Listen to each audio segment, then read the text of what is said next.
our country, and it should have been stopped long ago.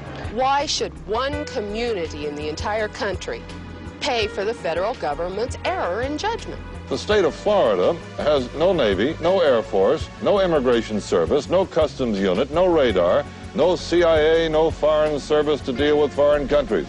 The state has no way to prevent such new arrivals, nor a way of returning them from whence they came. Jimmy Carter has 6 more weeks to serve as president. He has been big on human rights. To protect the human rights of the people of Miami, he still has time to arrange an exodus back to Cuba for these undesirable Cubans. Airlift them to our naval base at Guantanamo, open the gate, and let these Cubans be returned to their sender.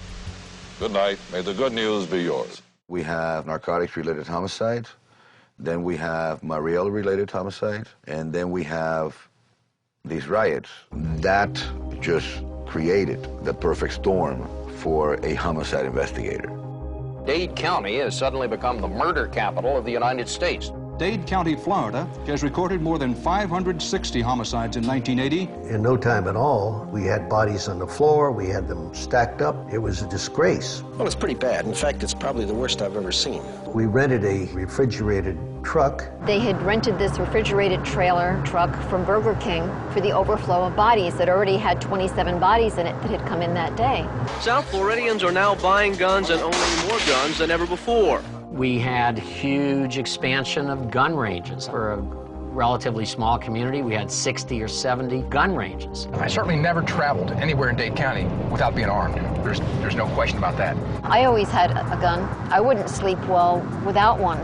I've had a couple of the Dade County Circuit judges attend my course. One of the judges wanted a firearm under the bench. Civilians are killing as many suspected criminals as the police are. Citizens have killed 30 of the 43 felons killed in the act of a crime. For South Florida, a spiraling trend called justifiable homicide. Move or stay and fight. Is that it? Basically, right. Violence is being answered with violence. From the housewife to the businessman, cocaine cowboy, and even the attendant on the corner pumping gas, we are all living in an armed camp.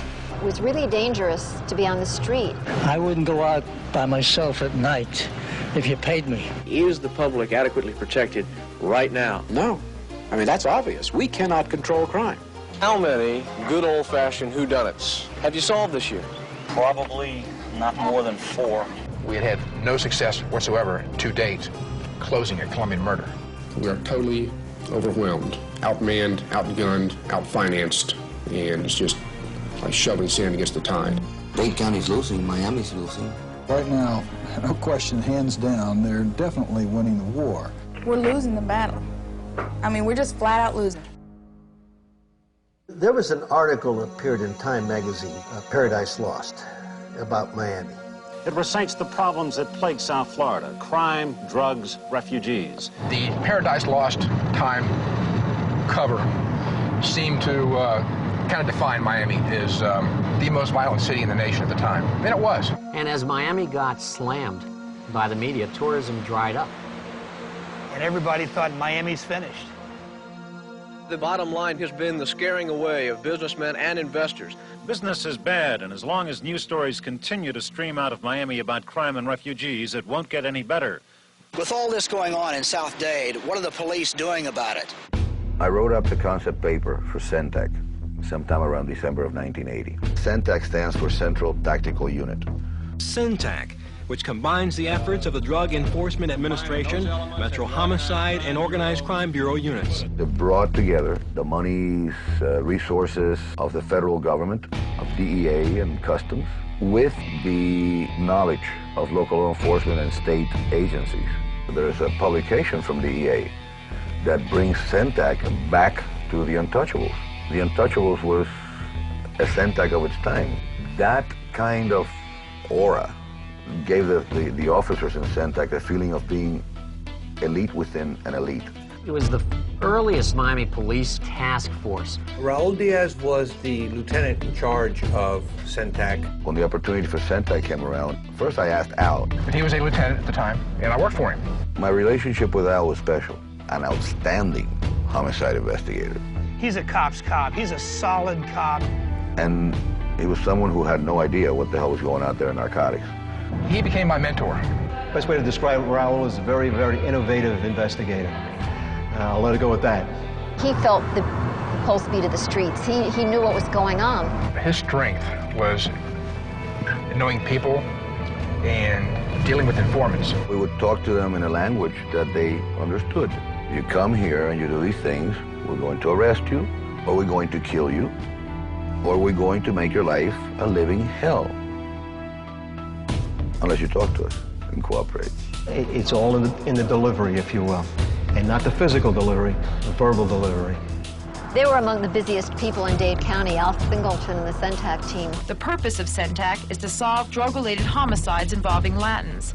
The goal of CENTAC 26 was to get rid of those people who were actually participating in the homicides and those who were ordering these murders.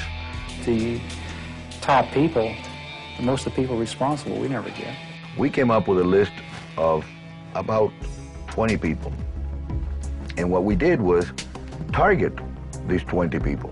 This place had no lack of Latin career criminals. Our number one person was Amilcar Rodriguez, and the reason for that was because he was a suspect in about 20 homicides. And in 3 days, we had our number one target. Their biggest catch so far is Rafael Leon Rodriguez, known as Amilcar.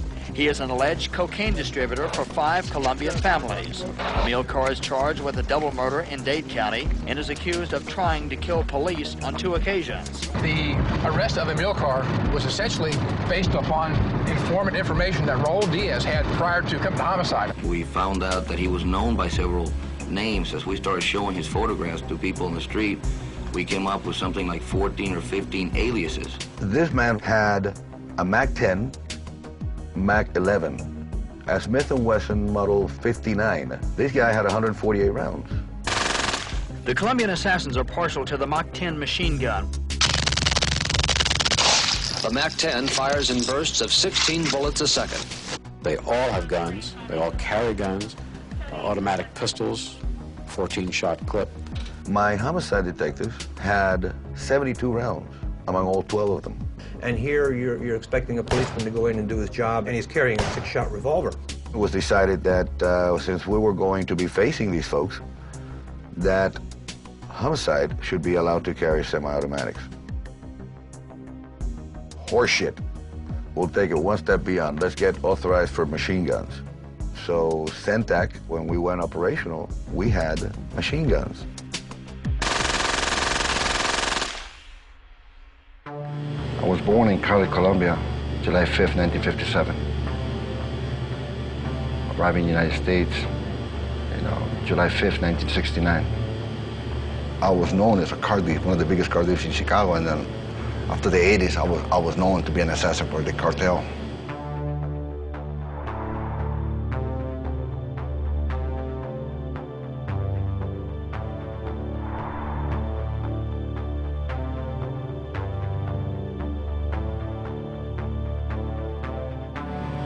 Went to Chicago to live with my father. He worked for General Motors. Went to San Acopius Catholic School, where I learned English at. I was a mechanic with my dad. That's where I learned how to break into cars. I just got with a group of guys and we started stealing cars, selling them to the shop shops. Between $200 and $500 a car. We used to steal 5, 6 a night. It was 3 of us. So we were making good money, better than working for my dad. We were in the restaurant eating breakfast and 3 Colombians came in. One of them was Cruz Gonzalez, and he asked who was Riverita. We asked him why we was looking for. He said, I'm looking for him because he stole my car. So I just told him, I said, I'm the guy you're looking for, I'm River. He says, you stole my car and I want my car back. I said, you can't have it back unless you give me $500 for it because it belongs to me now. He started laughing. And he said, you got some balls, you know that? I said, I heard that before. And he asked me if I ever been to Florida. I said, yeah, a couple times. He asked me if I'd been to Miami. I said, yeah, with my dad. He asked me if I could drive a truck for him to Florida. I said, sure. If I get paid. He said, yeah, he will pay me $5,000 if I drive a truck. I told him, yeah, no problem. He asked me if I had a driver's license. I said, yeah, I got about 6 of them. When we drove the truck, we're driving, smoking weed all the way down. And we stopped halfway because I got curious what was in the box. It was full of boxes. We pulled over and I opened one of the boxes. It was full of guns, used guns, shotguns, revolvers, automatic pistols. So from there, we just started driving speed limit. When I got to Miami, he paid us. And he says, look, I got some things going. Maybe you guys